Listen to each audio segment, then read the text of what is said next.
அனைவருக்கும் வணக்கம். இன்றைய தகவல், வாங்க வீடியோக்குள்ளே போகலாம். வீடியோவை முழுசாக பாருங்கள். இபிஎஸ் குறைந்தபட்ச மாத ஓய்வூதியம் அதிகரிக்கிறதா? மிகப்பெரிய அறிவிப்பு விரைவில் வரும் என எதிர்பார்க்கப்படுகிறது. இபிஎஃப் ஓய்வூதியதாரர்கள் நலசங்கம் குறைந்தபட்ச ஓய்வூதியத்தை மாதம் ரூபாய் 9,000 உயர்த்தக் கோரி மத்திய தொழிலாளர் மற்றும் வேலைவாய்ப்புத்துறை அமைச்சர் மன்சுக் மாண்டவியாவுக்கு கடிதம் ஒன்றை எழுதி உள்ளது. ஊழியர் வருங்கால வைப்பு நிதி அமைப்பின் இபிஎஃப்ஓ கீழ் உள்ள லட்சக்கணக்கான இபிஎஃப் உறுப்பினர்களுக்கு ஒரு பெரிய செய்தி வெளிவந்துள்ளது. சமீபத்தில் சென்னை இபிஎஃப் ஓய்வூதியதாரர்கள் நலசங்கம் குறைந்தபட்ச ஓய்வூதியத்தை மாதம் ரூபாய் 9,000 உயர்த்தக் கோரி மத்திய தொழிலாளர் மற்றும் வேலைவாய்ப்புத்துறை அமைச்சர் மன்சுக் மாண்டவியாவுக்கு கடிதம் ஒன்றை எழுதியுள்ளது. குறைந்தபட்ச மாத ஊதியம் அதிகரிக்கப்படுமா? இது குறித்து சமீபத்திய தகவல் என்ன? முழு விவரங்களை இங்கே காணலாம்.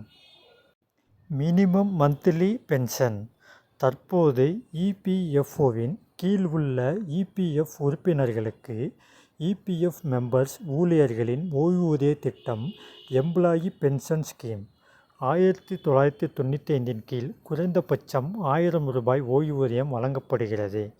இந்த தொகை 2014 நிர்ணயம் செய்யப்பட்டது. அதன் பிறகு இதில் எந்த மாற்றமும் செய்யப்படவில்லை.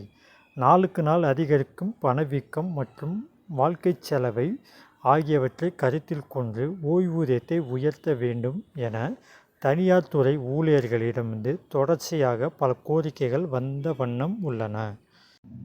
இபிஎஃப் சப்ஸ்கிரைபர் இபிஎஃப் சந்தாதாரர்கள் சார்பில் ஓய்வூதியத்தை உயர்த்துவதற்கான கோரிக்கையை ஏன் வைக்கப்பட்டு வருகின்றது? நாளுக்கு நாள் அதிகரிக்கும் பணவீக்கம் மற்றும் அதிக வாழ்க்கை செலவு காரணமாக ரூபாய் 1000 குறைந்தபட்ச ஓய்வூதியம் போதுமானதாக கருதப்படவில்லை. சமீபத்தில் அறிமுகம் செய்யப்பட்ட ஒருங்கிணைந்த ஓய்வூதிய திட்டத்தின் கீழ் அரசு ஊழியர்கள் பயன்பெறுவது போல தனியார் துறை ஊழியர்களும் அதே போன்ற வசதிகள் அளிக்கப்பட வேண்டும் என சென்னை இபிஎஃப் ஓய்வூதியதாரர் நலசங்கம் கூறுகிறது. இது குறித்து எழுதப்பட்ட கடிதத்தில் இபிஎஸ் 1995 இபிஎஸ் 95 கீழ் சுமார் 75 லட்சம் ஓய்வூதியதாரர்கள் உள்ளனர். ஆனால் ஒருங்கிணைந்த ஓய்வூதிய திட்டத்தால் 23 லட்சம் மத்திய ஊழியர்கள் மட்டுமே பயனடைவார்கள் என்பது சங்கம் சுட்டிக்காட்டியுள்ளது. இபிஎஸ் பென்ஷன் தற்போதைய இபிஎஃப்ஓ ஓய்வூதிய அமைப்பு குறைந்தபட்ச ஓய்வூதியம் மாதம் ரூபாய் 1000 2014 முதல் பொருந்தும். பென்ஷன் கணக்கீட்டு ஃபார்முலா கடந்த 60 மாத அடிப்படை சம்பளம் எக்ஸ் பணிக்காலம் டிவைடட் 70 ஆகும். பங்களிப்பு பணியாளர்கள் அடிப்படை சம்பளத்தில் 12%, முதலாளி அடிப்படை சம்பளத்தில் 12%. இதில் 8.33% ஓய்வூதிய நிதிக்கு செல்கிறது. தகுதி 10 வருட சேவை மற்றும் 58 வயது ஆகும். இபிஎஃப் பென்ஷன் முன்மொழியப்பட்ட மாற்றங்கள் மற்றும் கோரிக்கைகள் என்ன? குறைந்தபட்ச ஓய்வூதியம் மாதம் ரூபாய் 9,000 ப்ளஸ் அகவிலைப்படி சம்பள வரம்பு தற்போதைய ரூபாய் 15,000 இருந்து ரூபாய் 21,000 உயர்த்த வேண்டும் என கோரிக்கை உள்ளது.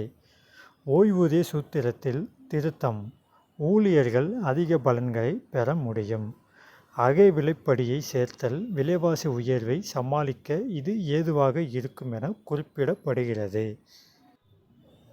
பென்ஷன் இபிஎஃப்ஓ ஓய்வூதியம் அதிகரிப்பதால் என்ன நன்மைகள் கிடைக்கும்? ஓய்வூதியதாரர்களின் வாழ்க்கை தரம் சிறக்கும். ஓய்வூதியம் பெறுவோர் தங்கள் செலவுகளை சிறந்த முறையில் நிர்வகிக்க முடியும்.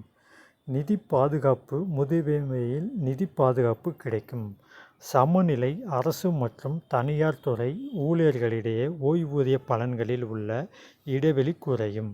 சேமிப்பிற்கு ஊக்கம் மற்றும் தங்கள் பணிக்காலத்தில் அதிகமாக சேமிக்க ஊக்குவிக்கப்படுவார்கள். இன்றைய தகவல் முடிவடைந்தது. மேலும் இது போன்ற தகவல்களை அறிந்து கொள்ள நமது செழியன் தமிழ் சேனல் சப்ஸ்கிரைப் செய்யவும். மேலும் உங்கள் கருத்துக்களை கமெண்டில் கூறவும். இந்த வீடியோ பிடித்திருந்தால் லைக் பண்ணவும். மீண்டும் அடுத்த வீடியோவில் சந்திப்போம். நன்றி, வணக்கம்.